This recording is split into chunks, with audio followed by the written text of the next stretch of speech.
ఒక చోట కాదు, ఇప్పటిదాకా అన్ని జిల్లాలలో రాష్ట్ర వ్యాప్తంగా రాజధాని హైదరాబాద్ మహానగరంలో కూడా పెద్ద ఎత్తున దౌర్జన్యానికి పాల్పడుతూ పేదలకు సంబంధించిన భూములు లాక్కుంటూ ఒక రియల్ ఎస్టేట్ మాఫియా ఎట్లా పనిచేస్తుందో ఆ స్థాయిలో ఈ రాష్ట్ర ప్రభుత్వం ఇవాళ పనిచేస్తూ ఉంది.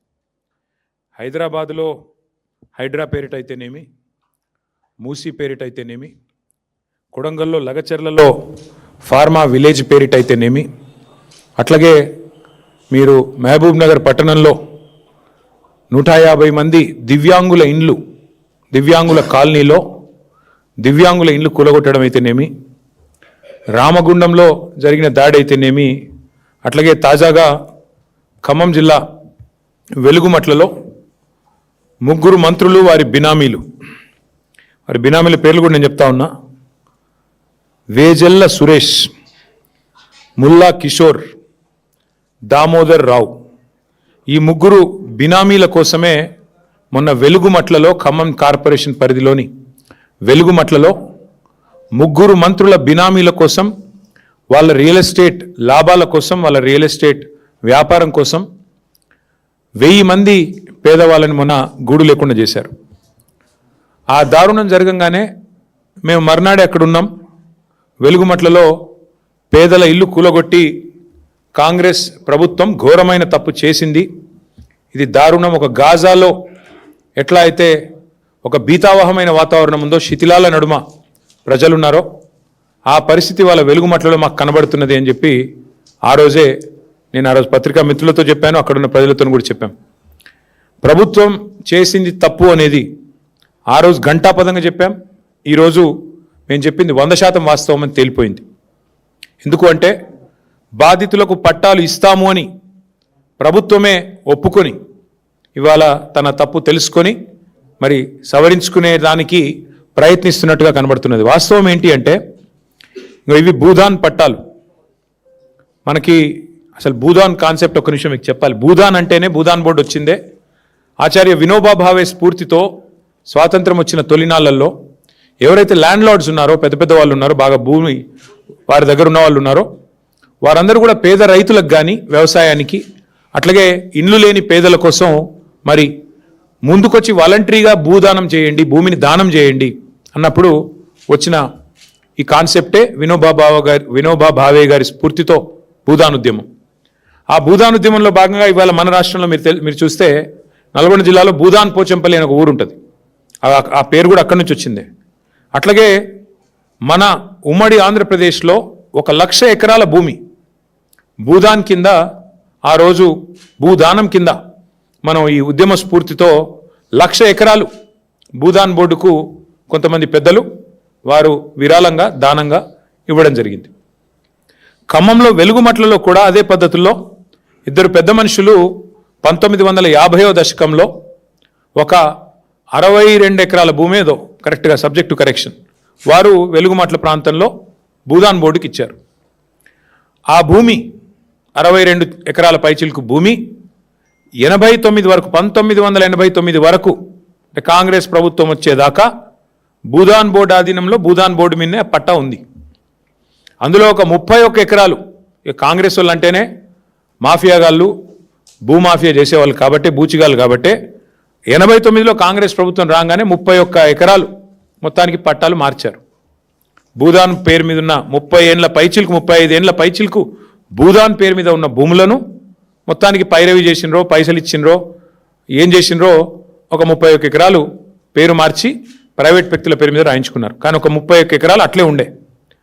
అందులో 2014 ఏప్రిల్లో 1895 మందికి ఆంధ్రప్రదేశ్ భూదాన్ యజ్ఞ బోర్డు, ఇంకా అప్పటికి తెలంగాణ ఏర్పడలేదు, తెలంగాణ ఏర్పడ్డది జూన్ 2, ఏప్రిల్ 14 నాడు ఆంధ్రప్రదేశ్ మరి భూదాన యజ్ఞ బోర్డు 1895 మందికి పట్టాలు ఇచ్చింది.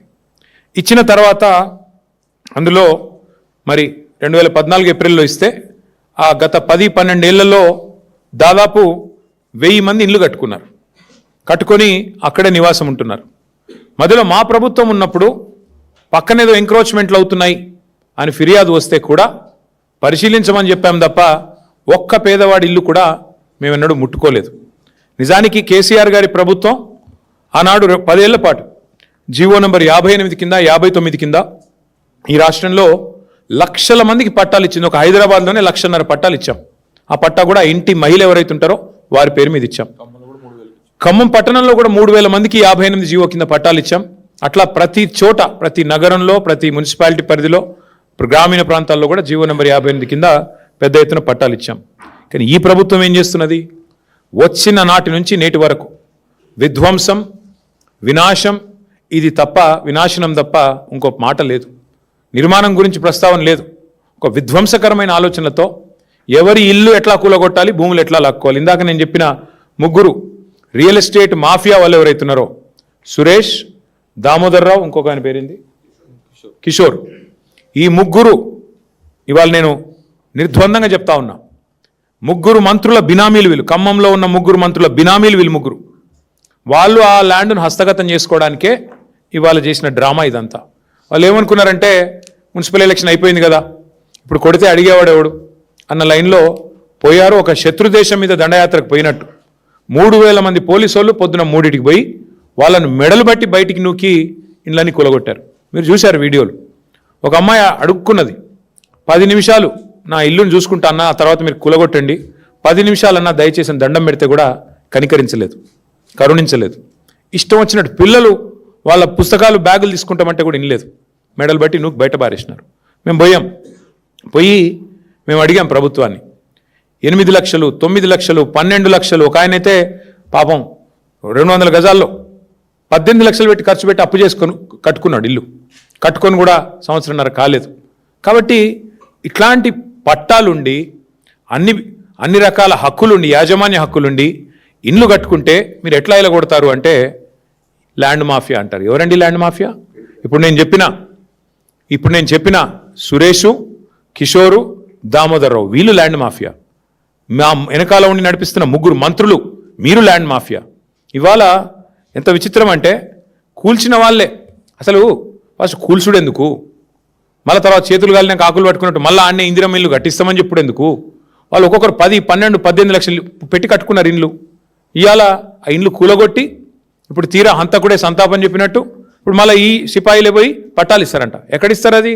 అక్కడ ఇవ్వరంట. ఎందుకంటే ఆ రియల్ ఎస్టేట్ మాఫియాకి అడ్డం వస్తుంది కాబట్టి పక్కన ఎక్కడో ఇస్తాం, అది కూడా అందరికి ఇవ్వరంట. ఇప్పుడు వాళ్ళకు వచ్చిన ఇబ్బంది ఏంటి అంటే మంత్రులకి శాసనసభ సమావేశాలు ప్రారంభం కాబోతా ఉన్నాయి 16 నుంచి. మేము వదిలిపెట్టాం, అటు మండలిలో ఇటు హౌస్లో నిలదీస్తాం, ఉక్కిరి బిక్కిరి అవుతారు. ఎందుకంటే ఇలా రియల్ ఎస్టేట్ మాఫియా భాగవతం బయటపడితే తట్టుకోలేరు. అందుకే ఇవాళ ఆగమేఘాల మీద పట్టాల పంపిణీ నిర్ణయం తీసుకున్నారు. నేను ప్రభుత్వాన్ని ఒకటే చెప్తా ఉన్నా, రాష్ట్ర ముఖ్యమంత్రి కూడా ఒకటే చెప్తా ఉన్నా, వెలుగుమట్లలో ఏ నిర్ణయం అయితే మీరు తీసుకోక తప్పలేదో, రాష్ట్ర వ్యాప్తంగా మీరు కూలగొట్టిన ప్రతి ఇల్లు ఆ ఇంటికి మళ్ళీ ఆ కూలిపోయిన వాళ్ళకి న్యాయం జరిగేదాకా, వాళ్ళకు పట్టాలు ఇచ్చేదాకా, వాళ్ళకి ఇండ్లు కట్టించేదాకా మేము వదిలిపెట్టాం. ఇది రాష్ట్ర వ్యాప్తంగా హైడ్రా కావచ్చు, మహబూబ్ నగర్లో దివ్యాంగుల కాలనీ కావచ్చు. ఎందుకంటే మీరు చెప్పారు మీ మేనిఫెస్టోలో, ఏం చెప్పారు మీరు? కాంగ్రెస్ పార్టీ మేనిఫెస్టోలో పేదలకు అసైన్మెంట్ భూముల మీద హక్కులు ఇస్తాం. మీరు చెప్పిన మాట, నేను చెప్తున్నది కాదు. పేదలకి అసైన్మెంట్ భూముల మీద హక్కులు కల్పిస్తాం, యాజమాన్య హక్కులు కల్పిస్తామని చెప్పారు. ఇంకా చాలా వాగ్దానాలు చేసినారు మీరు ఏది భూముల విషయంలో. ఇవాళ అట్లాంటి మీరు భూ మాఫియా చేస్తూ ఇవాళ ఆగమేఘాల మీద మళ్ళీ ఇంకా ఈ దిక్కుమాల పని చేసిందే తప్పంటే తప్పుడు పని చేసి మళ్ళీ ఇంకా కవరింగ్ ఇస్తున్నారు. ఇంకా విచిత్రం ఏంటంటే ఇది 147, 148, 149 3 సర్వే నెంబర్లు. మొత్తం పట్టాలు 1895 ఇచ్చారు. అందులో కట్టుకున్న వాళ్ళు దగ్గర 1000 ఉన్నారు. ఇప్పుడు ప్రభుత్వం 400 మందికి ఇండ్లు ఇస్తా అంటుంది. ఇది ఎక్కడ న్యాయం? కట్టుకున్న వాళ్ళు 1000 మంది ఉంటే నువ్వు 410 అంటే ఏందన్నట్టు? ఇది బ్రిటిష్ వాళ్ళలాగా విభజించు పాలించన్నట్ట. నీకు నచ్చినోడికి ఇస్తావు, లేనోడికి ఇవ్వవా అంటే అసలు కూల్చిన ఇండ్ల సంఖ్యకి మీరు ఇచ్చే పట్టాలకి పొంతన కూడా ఉండదా? 310 సారీ 410 అన్నాను, 310 పట్టాలు అంటే ఏ అర్థం పర్థం లేకుండా నిజంగా నేను అప్పుడప్పుడు అంటా ఉంటా, ఇప్పుడు మళ్ళీ నిజమే అనిపిస్తుంది నాకు. వీళ్ళు సర్కారు నడుపుతున్నారా, సర్కస్ నడుపుతున్నారా మాకైతే అర్థం కావట్లేదు. కూలగొట్టేది మీరే, మళ్ళీ తప్పుడు లెక్కలు చెప్పేది మీరే, భూమాఫియా అని పెద్ద పెద్ద డైలాగులు కొట్టేది మీరే. మళ్ళీ ఈరోజు చూస్తే అయ్యో అని చెప్పి 4 ఖర్చుకొని మళ్ళీ పట్టాలు ఇచ్చేది మీరే, అది కూడా కొంతమందికి ఇస్తామంటే ఎట్లా అర్థం చేసుకోవాలి మిమ్మల్ని? సర్కస్ నడుపుతున్నారా, సర్కారు నడుపుతున్నారా, ఏం చేస్తున్నారు ఆలోచించండి. ఇంకా సిగ్గులేదా మంత్రికి? వాళ్ళు ఏడుస్తుంటే అక్కడ ఇల్లు కూలిపోయి లబో దిబోమని మొత్తుకుంటుంటే ఒక అమ్మాయి అయితే కాలు ఇరిగిపోయి కుంటుకుంటూ రోడ్డు మీద పరుగులు పెడుతుంటే పెయిడ్ ఆర్టిస్టులు అంటాడు. అసలు నువ్వు మనిషివా మృగానివా నాకు అర్థం కాదు. నిన్ను అన్నా నీకు ఓట్లేస్తే ఖమ్మం జిల్లాలో ఇదా నువ్వు చేసే పని? నేను అందుకే అంటా ఉన్నా, ముందు ఈ 3 మంత్రులు, ముఖ్యమంత్రి రేవంత్ రెడ్డి ఆ పేద ప్రజలకి ఎవరి ఇండ్లైతే మీరు కూలగొట్టారో, అవమానించే మాటలు మాట్లాడిన దానికి, ఇండ్లు కూలగొట్టినందుకు, గత 10 రోజులుగా వాళ్ళని రోడ్డు మీద నిలబెట్టినందుకు, ఎండకు వానకి ఇబ్బంది పెట్టినందుకు ముందు బహిరంగంగా క్షమాపణ చెప్పండి. అడ్డమైన కేసులన్నీ పెట్టారు వాళ్ళ మీద. ఏమడిగారు వాళ్ళు? మా ఇండ్లు కూలగొట్టొద్దని అడ్డం వస్తే అడ్డమైన కేసులు పెట్టారు వాళ్ళ మీద. ఫస్ట్ ఆ కేసులు విత్డ్రా చేయండి. అట్లాగే నిజంగా చెప్పాలంటే ఆ కూల్చివేతల కంటే కూడా అవమానకరమైన మాటలు, ఎంత బలుపు, ఎంత కావురం మంత్రులకు నాకు అర్థం కాదు. పెయిడ్ ఆర్టిస్టులు అంటావా? నువ్వు పెయిడ్ ఆర్టిస్ట్వి. ఇలా గవర్నమెంట్లో ఉండి పందికొక్కులాగా ప్రభుత్వ సొమ్ము దోచుకుంటూ 1000 కోట్ల కాంట్రాక్ట్లు నీ కొడుకు కంపెనీకి ఇచ్చుకుంటూ ప్రభుత్వ సొమ్మును పందికొక్కులాగా తింటున్న వాడు పెయిడ్ ఆర్టిస్టు. పేదలు ఎందుకు అవుతారండి పెయిడ్ ఆర్టిస్టులు? నీలాంటి పందికొక్కులు, నీలాంటి దుర్మార్గులు, మానస హిల్స్లో ఇల్లీగల్ మైనింగ్ చేస్తున్న పందికొక్కు నువ్వు పెయిడ్ ఆర్టిస్టు. సిగ్గు శరం లజ్జ ఉంటే కాళ్ళు మొక్కి క్షమాపణ చెప్పి వాళ్ళకి ఇండ్లు కట్టించి అప్పుడు మాట్లాడు. ఇండ్లు కూలగొట్టడమే కాకుండా, చేసిన దివాలా కోర్ పని చేయడమే కాకుండా, వెనకాల రియల్ ఎస్టేట్ మాఫియాని ప్రోత్సహించడమే కాకుండా వెధవ పని చేసి మళ్ళీ ఇంకా వెధవ మాటలు మాట్లాడుతూ ఉన్నారు. ఇంకా ఘోరం ఏంటంటే, బాధాకరమైన విషయం, అసలు ఒక ఆయనేమో హైదరాబాద్లో ఏసీ రూమ్లో ఇక్కడ కూర్చొని డైలాగులు కొడతాడు. ఇంకొక ఆయన దుబాయ్లో ఉండి వీళ్ళంతా కూడా ల్యాండ్ మాఫియా అంటాడు. ఎవడు ల్యాండ్ మాఫియా? తీసుకొస్తారా పేపర్లు? మీ దగ్గర ఉన్నాయా పట్టాలు? ఎవరిది ల్యాండ్ మాఫియా? ఇలా మీరు ప్రభుత్వంలో ఉన్నారు కాబట్టి ఇష్టారాజ్యం అనుకుంటున్నారా? దీని మీద ఖచ్చితంగా మా ప్రభుత్వం వచ్చిన తర్వాత సమగ్ర విచారణ జరిపిస్తాం, వదిలిపెట్టం. ఏ ఆఫీసర్లు అయితే ఇక్కడ వాళ్ళను భూమాఫియా అనే విధంగా తప్పుడు పత్రాలు ఇచ్చి గందరగోళ వాతావరణం చేసి కేసులు పెట్టి ఆగమాగం చేసి వాళ్ళని 10 రోజులుగా రోడ్ల మీద తిప్పారో వాళ్ళందరికీ నేను చెప్తా ఉన్నా, ఓరిని వదిలిపెట్టం. ఖచ్చితంగా సమగ్ర విచారణ జరిపిస్తాం, న్యాయం జరిగేదాకా వదిలిపెట్టం. 10 రోజుల నుంచి మా పువ్వాడ అజయ్ గారు, మా తాత మధు గారు, మా రవిచంద్ర ఎంపీ గారు మా పార్టీ తరఫున భోజనం పెడుతున్నామండి. భోజనం కూడా పెట్టనీయట్లేదు దౌర్భాగ్యులు.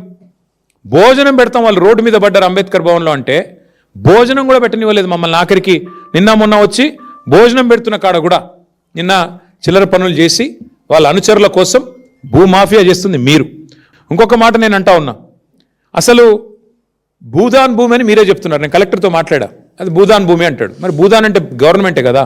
భూదాన్ ఉద్దేశమే పేదవాడికి ఇల్లు లేదా వ్యవసాయానికి రైతులకు లేకపోతే పొలం ఇవ్వడం కదా. మరి అక్కడే ఇస్తే అయిపోయేది కదా అని అడిగిన. ఎందుకు గులగొట్టిండ్రని అడిగిన, సమాధానం లేదు. ఏందట అంటే పక్కన విల్లాలు కట్టిండట ఒక ఆయన, కాంగ్రెస్ ఆయన.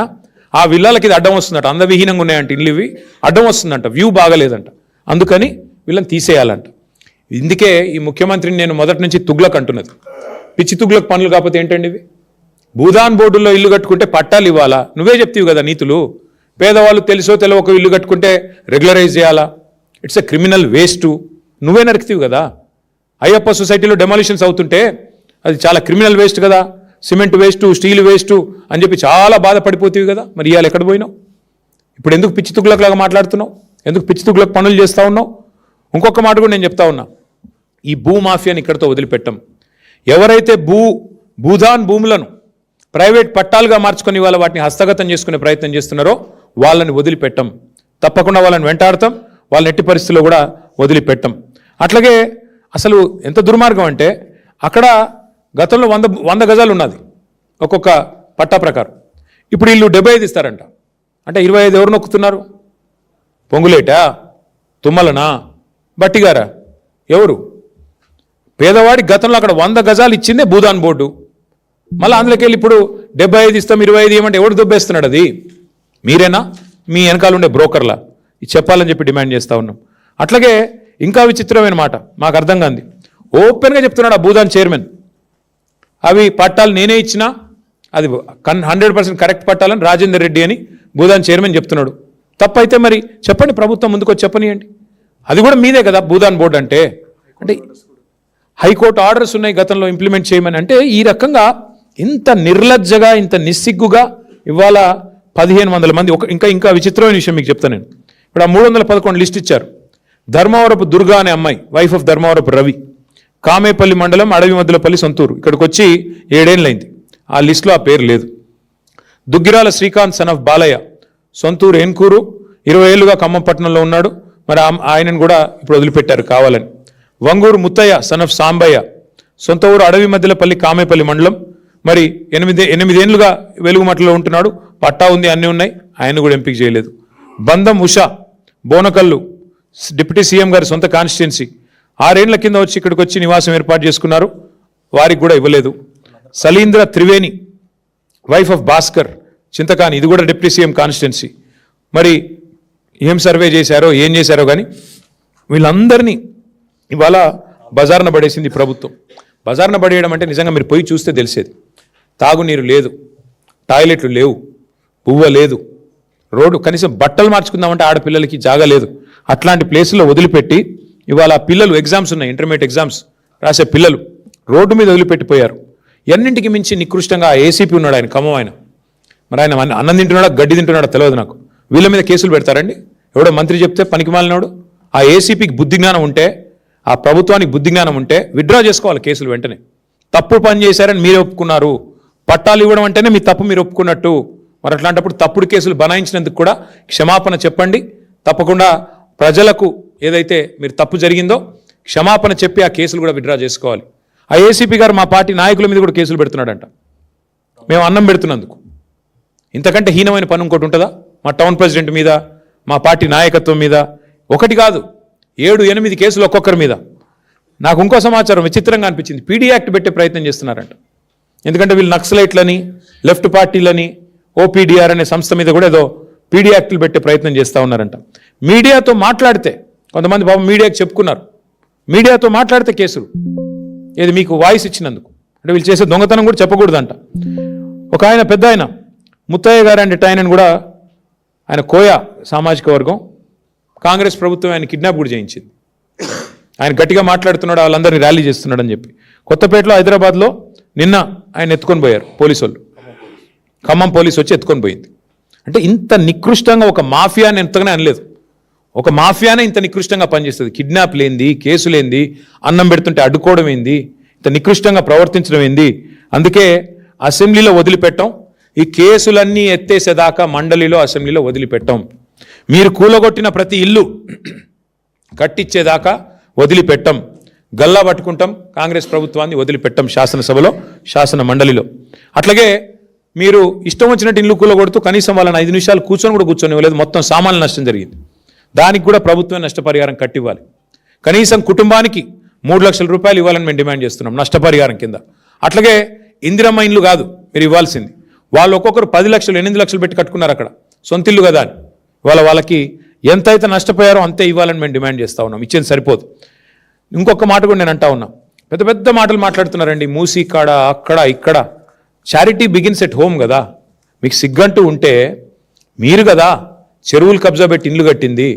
ఇవాళ మీ రెవెన్యూ మినిస్టరు, మీ చీఫ్ విప్ పట్నం మహేందర్ రెడ్డి, మీ మంత్రి వివేక్, రేవంత్ రెడ్డి అన్న తిరుపతి రెడ్డి, మీరు కదా శిఖంలో ఇండ్లు కట్టింది. ఇవి కూడా కొట్టండి ముందు. ఇవి ముట్టకుండా అధికారులందరూ ఇంకేం పని లేనట్టు పేదవాళ్ళ మీద పడ్డమైంది.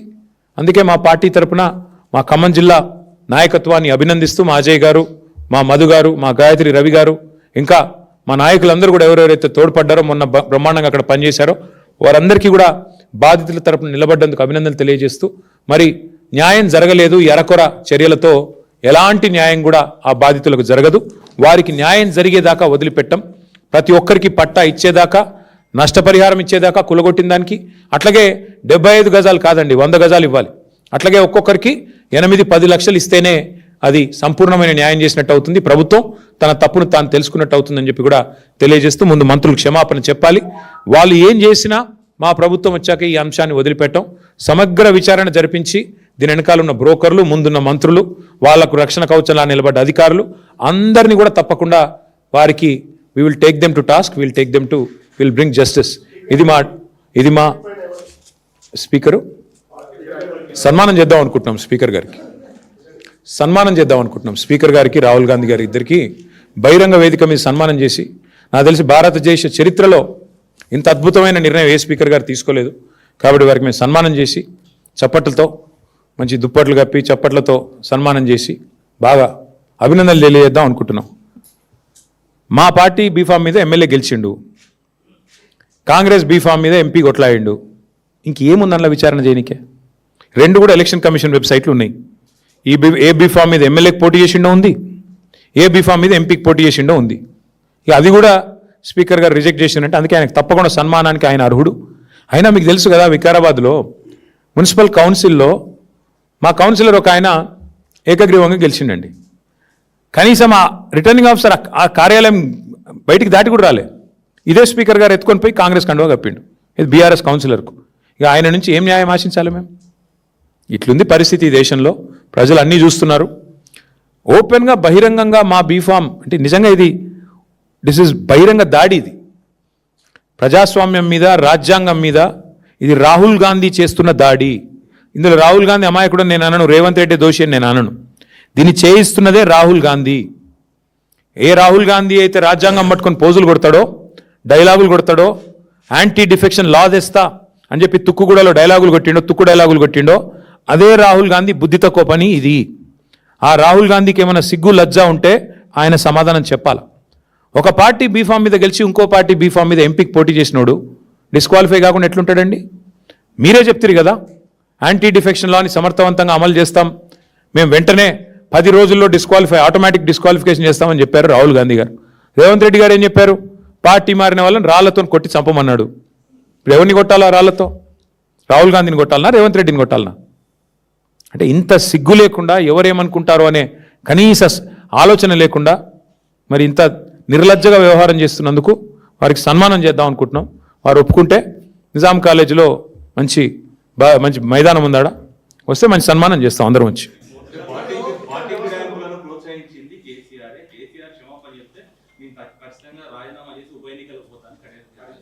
సరే, ఆయన గురించి అంత టైం వేస్ట్లే. కానీ పార్టీ ఫిరాయింపులు స్టార్ట్ చేసింది ఈ దేశంలో బ్రదర్. కొద్దిగా మీరందరూ జర్నలిస్టులు, ఎవడో గొట్టంగాడు అనగానే పట్టుకుంటారు. అట్లా స్టార్ట్ చేసిందే భారతదేశంలో కాంగ్రెస్. ఆయారాం గయారాం అనే కల్చర్ తెచ్చింది ఎవడు?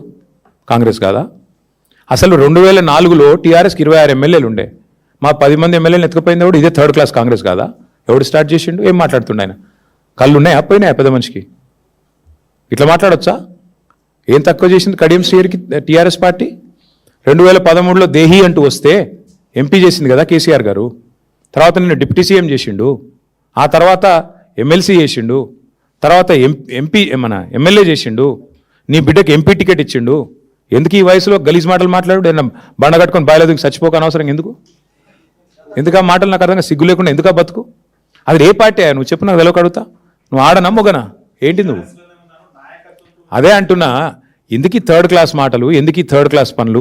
అక్కడ పోయి కాంగ్రెస్ పార్టీ ఆఫీసులో కూర్చుంటే మొన్న అందుకే లక్ష్మీదేవమ్మ అనే పెద్ద మనిషి కరెక్ట్గా చెప్పింది. రాజేంద్ర నగర్లో పోయిన మధు పార్క్ రిడ్జ్ అపార్ట్మెంట్స్కు పెద్ద మనిషి ఎంత బాగా చెప్పిందంటే, ఆమెకు 87 ఏళ్ళు. బిడ్డ, ఈ ఎమ్మెల్యే ఇక్కడ ఉన్నోడు కళ్యాణం టీఆర్ఎస్తో చేసుకున్నాడు, కాపురం కాంగ్రెస్తో చేస్తున్నాడు అని చెప్పింది. ఎంతకంటే ఏం చెప్పాలి? మీ బతుకు గది. ప్రజల దృష్టిలో మీది ఒక హీనమైన బతుకు.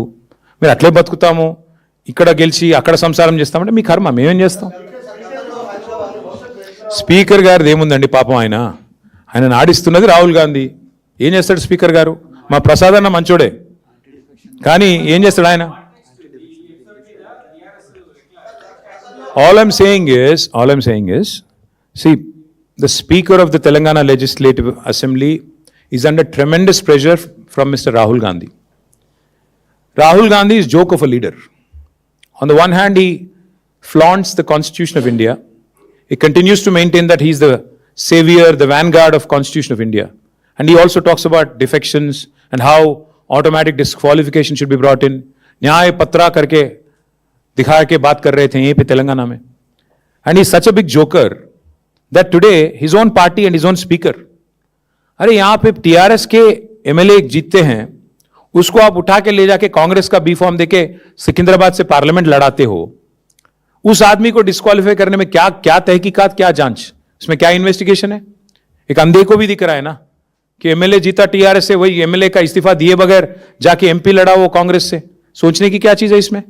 इसलिए मैं बोलता हूं Rahul Gandhi is the biggest joker, and such jokers should answer the people of Telangana. कि अब क्या चला रहे हो, आप सरकार चला रहे हो, सर्कस चला रहे हो। एक तरफ बोलते हो न्याय पत्रा, इतना अन्याय करते हो तेलंगाना के साथ, और कुछ भी बकवास। शुरू किसने किया ये कल्चर डिफेक्शन का? आया राम गया राम, यही राहुल गांधी की दादी इंदिरा गांधी ने स्टार्ट किया। आया राम गया राम से आया कहां से? हरियाणा से, आप ही के बदौलत है। उसके बाद में अगर आप देखेंगे तेलंगाना में भी, आंध्र प्रदेश में 2004 में हमारे 26 एमएलए जीत के आए थे, उनमें से 10 को उठा ले गया कांग्रेस, याद होगा आपको। इसीलिए हम कह रहे हैं आज जो कांग्रेस पार्टी कर रही है, this is an assault on democracy, this is an assault on constitution of India, and the main perpetrator of this, the criminal mind behind this is mister Rahul Gandhi, who is the leader of opposition. He is the main culprit. Because without his consent, without his permission, I don't think the Speaker of Telangana Legislative Assembly has it in him to take such a heinous decision. That's all I would say on this. Thank you. ఎంత దరిద్రం అంటే speaker కార్యాలయం ఎట్లా పనిచేస్తుందంటే 10 మంది పిటిషన్లు reject చేశారు, కనీసం order ఇవ్వడానికి కూడా భయపడుతున్నారు. మేము ఆర్డర్ ఇస్తే మేము వెంటనే కోర్టుకు పోతాం, వాళ్ళకి తెలుసు. ఆర్డర్ కాపీ ఇస్తలేరయ్యా, ఏ చెప్పంటావు అంటే మాకు కాజ్ ఆఫ్ యాక్షన్ ఉండాలి కదా, ఆర్డర్ కాపీ రావాలి కదా. టీవీలో స్క్రోలింగ్ సరిపోదు, కోర్టుకు పోవాలంటే ఆర్డర్ కాపీ కావాలి, కాపీ ఇస్తలేరు. గంత భయపడుతుండ్రు వాళ్ళు. నిజంగానే రేవంత్ రెడ్డి గారి ప్రభుత్వం, కాంగ్రెస్ ప్రభుత్వం అద్భుతాలు చేసి ఉంటే వారు చెప్పినట్టు 2.5 ఏళ్లలో ఎలక్షన్లు ఎదుర్కోవడానికి ఎందుకు భయం? ఉప ఎన్నికలు రండి, 10 మంది రాజీనామా చేసి రండి, వద్దంటాము మేము. Yes sir.